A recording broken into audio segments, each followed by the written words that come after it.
आं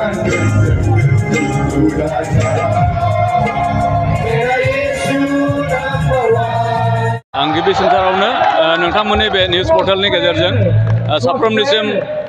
बर'दिननि फैबाय थानाय बर'दिननि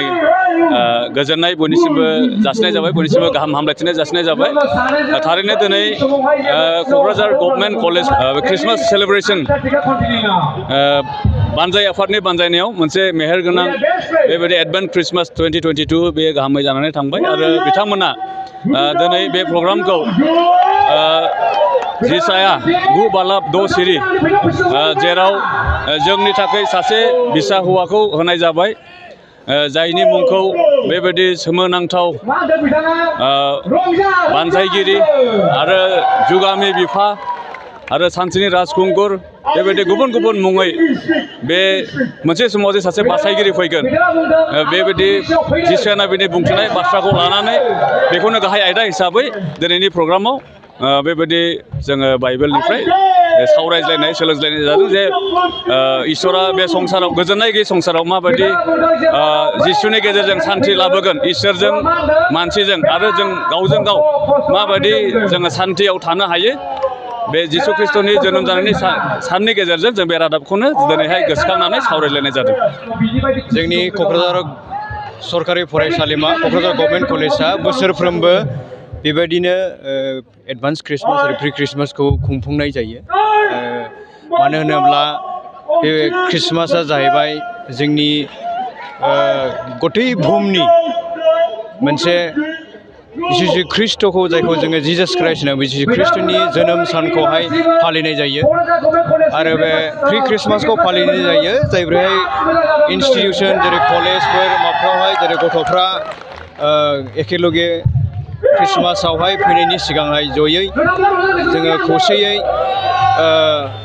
मिलायलायनानै जों बेखौ खुंनाय जायो एनि इनस्टिटिउसन। ओमफ्राय आरो बेखौहाय जोङो गथै बुहुमावहाय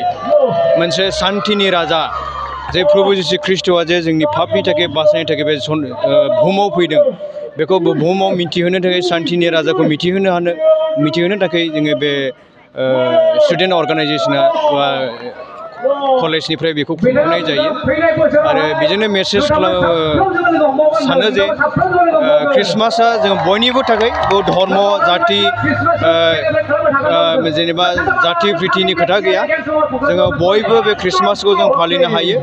आरो बेयो इसोरा जिसु ख्रिस्ट'आ बरंसो जेरै मानसि माहारिनि थाखाय फैदों, बेयो गुबुन धर्मखौ बा सोरबा हिन्दु ख्रिस्टान सिखखौ बुंनायनि थाखाय नङा, नाथाय गासैबो मानसि जनजातियानो बेखौ जुदि पालन खालामोब्ला